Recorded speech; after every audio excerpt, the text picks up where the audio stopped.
This is a story of love and second chances. This time on K6UDA Radio.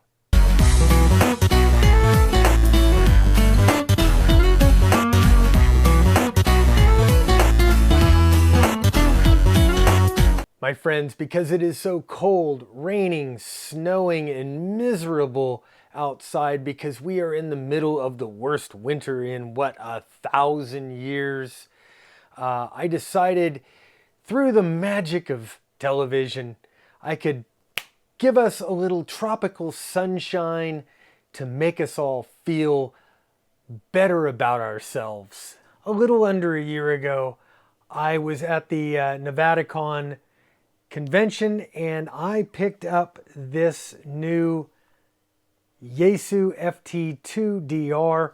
I was not really in love with the thing, and I was so not in love with it. I gotta say, Yaesu, this radio, as excited as I was to pick this thing up and buy this, and I truly intended to use this as kind of a daily driver, I sent it back. I sent the thing back. Fast forward several months, and I had a couple of friends of mine who are also on YouTube lobby me really, really hard to try this radio again. And fortunately, Yaesu offered their rebates and they put the radio on sale, and I was able to pick it up for below $300. So I decided to give it another shot. My experience, I expected a whole lot out of the box for a $400 to $500 radio. For this kind of money, I really expect this kind of performance, these kinds of features that I get out of the Kenwood. So the things that I was not real happy with, right up front, I was not happy with the way that they implemented Dtmf Tones, and around here we use Dtmf to control repeaters and do a bunch of stuff on the back end. I'm going to go to a repeater that I can't hit. As it is right now, you have to key the radio, then hit the Dtmf button down there and it brings up the keypad, and now you type in the Dtmf tones you want. It's very clumsy. The capacitive screen makes it pretty cumbersome to do so. You miss keys. It takes a long time. It could be done a lot neater if they would put that Dtmf soft key right there in the middle and let you do that. I was really not happy with the way that the radio presented itself in the dual band mode. You see, I love having both VFOs up at the same time, and I normally, for everyday use, I keep everything in the memory mode and I'm flipping back and forth between different repeaters. I might have my hotspot or wires X node up on the top, and then flipping back and forth between 2 or 3 different repeaters in the local area on the B band. On the FT2, what I get is just frequencies, and I don't remember frequencies. I'm sure there's a lot of other guys like me that would rather have repeater names instead of just a frequency. All right, that all said, let's get into the things that I really have grown to love about the FT2. All right, so let's take a look at the FT2. First of all, it is a very sexy design. I like the clean lines on it. The 2 main controls at the top, the control both the VFO and volume below that. On the right side of the radio, starting at the top, you have a slot for an SD card in there. You can put up to 32 gigs of RAM or of memory in there. Moving to the bottom two slots, or the next two slots, you have a mini USB and your proprietary mic jack. And the external charger port there is where you plug in the stock charger. Now, it also does have an option to get a drop-in charger, and I've got that. Up here at the top, you've got a PTT, your monitor and call, squelch, power, and a lock button. And that battery is a 7.2 volt, 2200 milliamp battery. Yeah, good for about 4 hours of use. All right, let's turn this puppy on and get to business here. The first order of business is programming a frequency. This is so simple. I mean, honestly, you could just program in anything in the VFO. Got to put it in VFO mode first. And go ahead and plug in any frequency you want and hit the enter button. It comes right up. If you want to program in something else to listen to that is out of band, go ahead and program that one in too. It'll program it in and you can listen to it, but you can't transmit. The mode key is the first soft key I'm going to talk about. That is where you're going to switch between wide voice, FM, digital, that's AMS right there. Automatic mode select, and AM when you're in one of like the aircraft modes. The next soft key on the radio is the F key, and this is really the heart of the FT2 in the operating mode. First up, let's look at the transmit power. Very, very easy to work. Turn the top dial, and that takes you into one of 4 power settings. Next up is the scan function. The program receiver, which I have set for the weather channels right now. This one is very cool. It is a band scope, and you could go from a very narrow band scope to a very wide band scope here. And let's take a quick little scan through the 2-meter band here, and we'll see what comes up. Now here is a QSO, and you could see it on the band scope, so you could center it and kind of see where everything is. Now a quick tap of the display button brings up 2 things. It brings up the GPS antenna mode, and it also brings up this compass. And the compass has 2 or 3 different functions. It'll give you your direction and speed.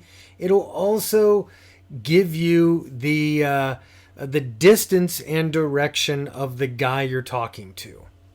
Now, if you're lazy like me and you don't like writing down call signs, the GM function when you're in either the Wires X or hotspot mode is very, very cool.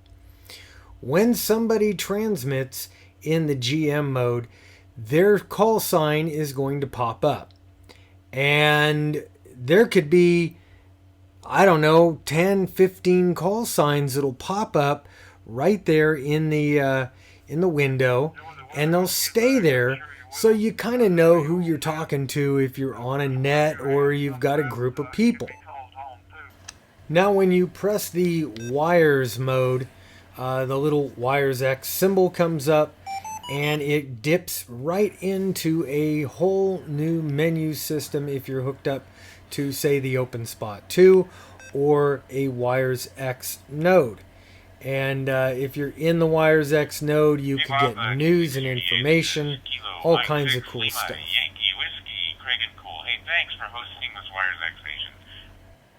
Finding rooms on Wires X is very, very easy.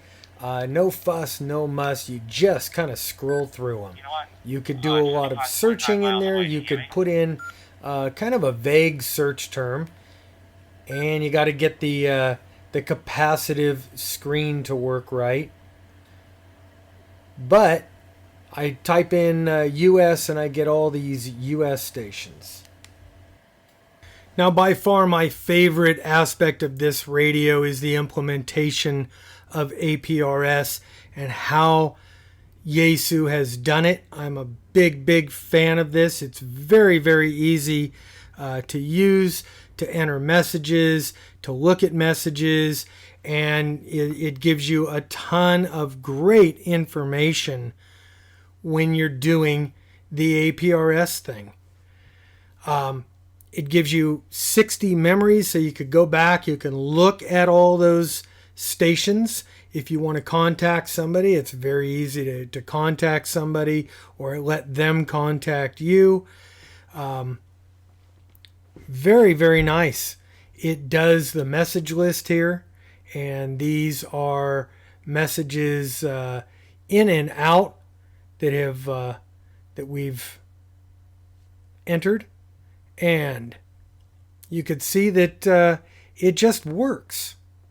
Yes, the speaker is small, doesn't put out a lot of volume compared to, say, the FT70, but then again, you've got a whole bunch of screen real estate here and extra stuff like the APRS chip and everything else and the GPS in here that take up a lot of real estate. So that's a trade-off that I can live with. You have to decide if that's something that you can live with. Now, something that I haven't been able to figure out, this is not a brand new radio. This radio has been out on the market for a couple of years now.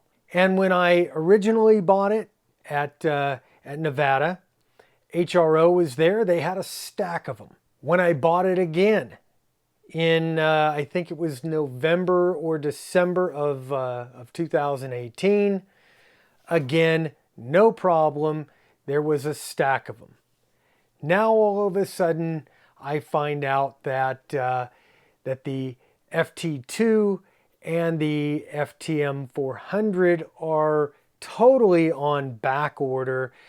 There is a waiting list of guys from every single outlet in the country waiting to get their hands on this thing. And I don't know why all of a sudden this has become the most popular handheld in America. Now, of course, these are just some of the highlights of the radio. I'm not going to go into every aspect of the radio. If you want to do that, read the manual. It's only like 197 pages. Is this radio worth it at $300 or below? My opinion, yes. What do I get at that $300 mark? Well, I get the Yaesu quality. It is a very well-built radio. And yes, I can get a lot cheaper of a radio and still get a good quality build. With this, I get that full Wires X capability with the screen and, and the whole thing like that. I get APRS, which to me was the biggest reason to buy this radio again. Inside the radio, I'm getting a dual band radio, 2 meters and 440. I get a wide band receive radio, so I can listen to virtually anything I want, including weather alerts, AM/FM radio if I want to listen to that. I can listen to shortwave broadcasts. I can listen to HF broadcasts if I want to do that. I can monitor all the public service frequencies around me. I can listen to aircraft, and I love doing that. I've got both the A and B bands, so I can monitor 2 different frequencies at one time, which is kind of a big deal to me. Now, if you are thinking of picking up one of the Yaesu FT2s, do yourself 2 favors. First of all, buy the optional drop-in charger. This is going to cut your charge time down by over half. And the second must-have, invest in RT system software. This will make programming your radio just a pleasure. All right, guys, that's it for the FT2 on this round. Let me know what you think in the comments below. And remember, like, share, and subscribe to this video. And please consider dropping me $1 or $2 on PayPal. Here's the link. I'm out of here. I'm Bob, K6UDA. 7-3, guys.